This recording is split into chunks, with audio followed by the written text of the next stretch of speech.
Hey all, Orthior here. So today I'm going to be going over my match from the Pokemon Perfect RBY World Championships. This is round 1 and it's game 2 versus Umbra. This is a best of 3 series. And I'm down 1-0. So if I lose this, I lose this match. And the way the World Championship format works, you get 2 matches per round, and if you lose both, you're out. If you win one, lose one, you play a third round to advance to the next stage, and if you win both, you're automatically through. It's a pretty cool format, a bit inefficient in terms of time, but I like it in that it gives you more chances to play. And if it, like, relative to single limb is like, you lose one set and that's it, you're done, and you have to wait till the next tournament comes around or whatever. Which for Pokemon Perfect they're pretty regular, but it's still like a good month or so. This one gives you a bit more of a chance, and I kind of like it for that reason. Anyway, let's get started.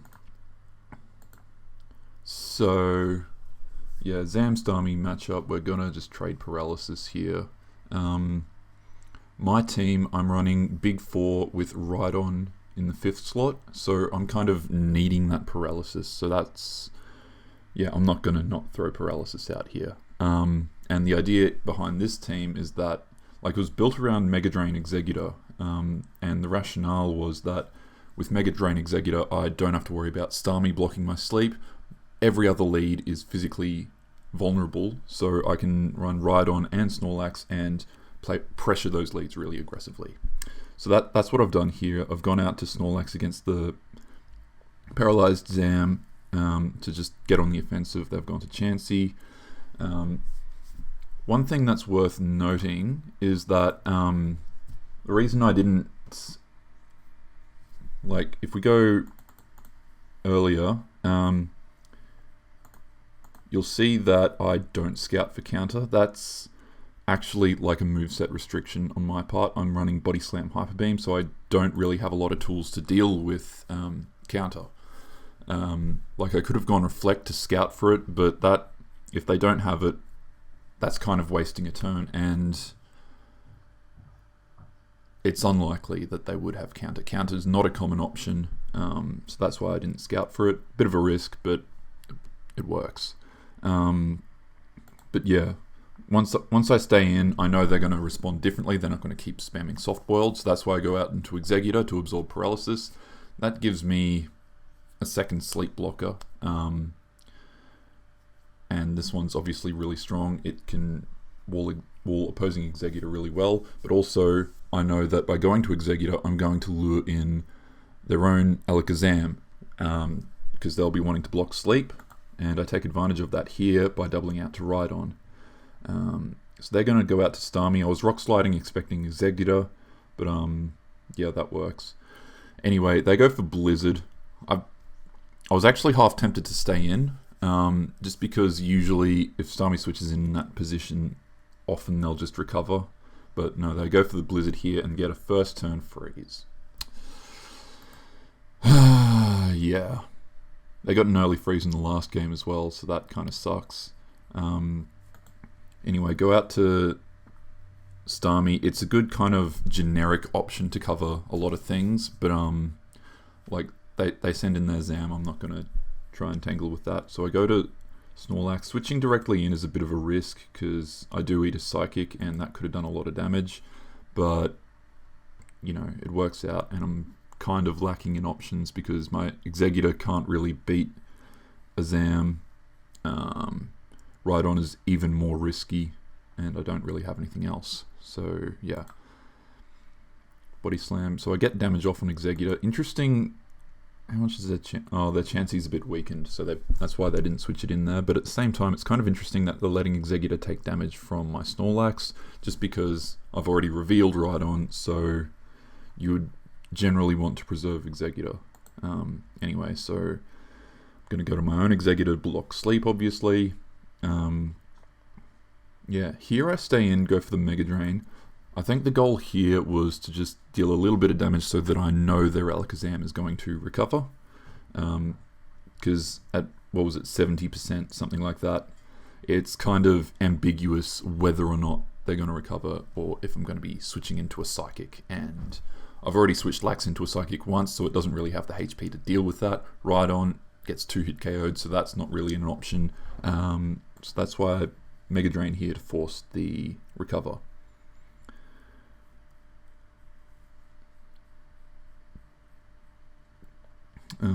Yeah, so this is pretty standard. Like, next couple turns, I'm just going to be cycling back and forth. Like, I make a good double there, get my Rhydon in, go for the Earthquake here. The reason is that I know I'm not going to one-shot this Executor no matter what, so I might as well go Earthquake in case they want to switch in their Starmie. It wouldn't have killed their Starmie, but it would have dealt enough damage that they would have been forced to recover, and then I could have body slammed Fish for the paralysis. But obviously that didn't happen. They go to Executor here. Yeah. So now I'm going to go to Starmie, and they explode. So obviously one thing I could have done differently, doubled back to Rhydon. Explosion was pretty obvious at this point. I mean, they've got a 21% Executor. Of course they're going to explode. Like, their Sleep Powder there, that was pretty safe because they knew that if I did switch, it would be to a paralyzed Pokemon and they can outspeed and blow up.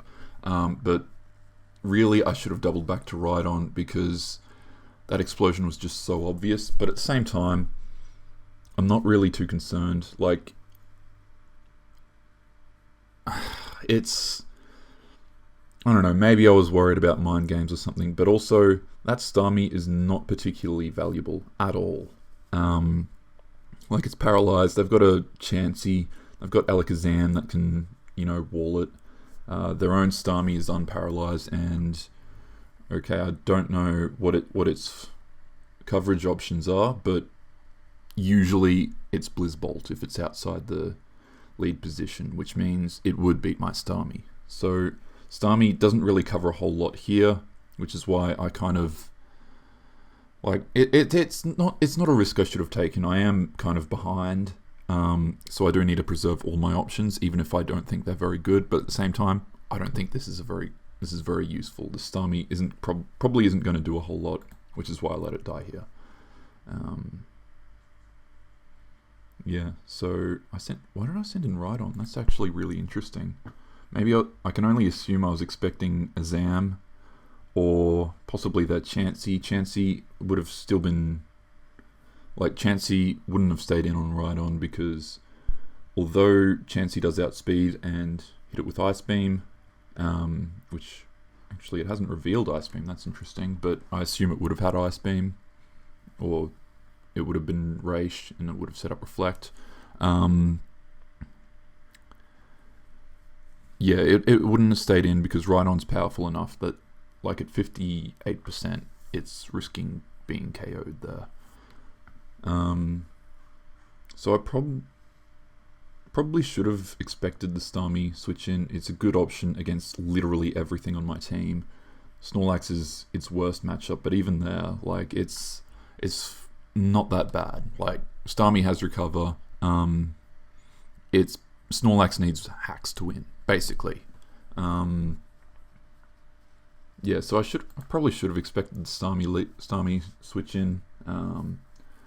But anyway, that doesn't matter. So I go to Snorlax as their Starmie recovers, which is fortunate. And then they're going to go to their Snorlax in response to mine, and we get Reflect like Stalwar. Yeah, this doesn't actually go all that well for me, as you can see. Critical hit. And at this point, everything just kind of falls apart. Like, yeah, you can see my Executor gets nothing because of paralysis. I've got to go to Tauros here because Rhydon would just get stalled out. So go to Tauros and don't get any luck.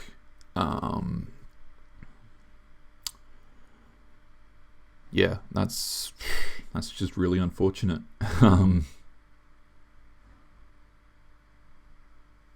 Yeah, and then Rhydon's going to come in, finally finishes off the Snorlax, but I need luck against the Starmie, and I don't get it. Body Slam, doesn't paralyze, Blizzard, 2-hit KOs, and Chansey's frozen, so that's the game. Look, honestly, with this one, there's not too much I could have done, to be honest. Like, early freeze on the Chansey, that was rough.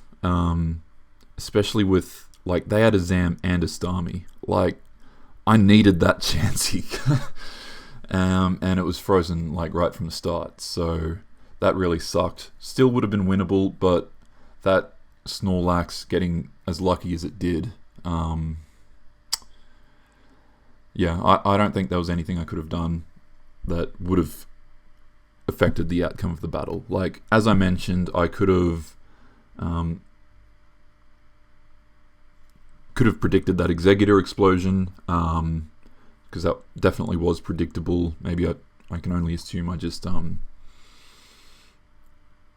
of psyched myself out of that one, because it was really obvious. And then where was it?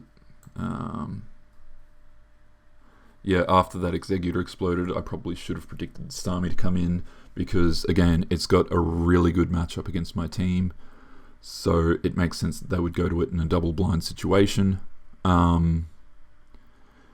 Would that have made a difference? Probably not. Not with that kind of luck, but hey, that's how it goes. Whoops. So, yeah. That's the game. That was the series. So that ended the series. So I was down one series, which meant I needed to win my next one to stay in the tournament. Yeah. Yeah. So thanks for watching. Let me know if you've got any comments, feedback, anything like that. And I'll see you next time. Bye.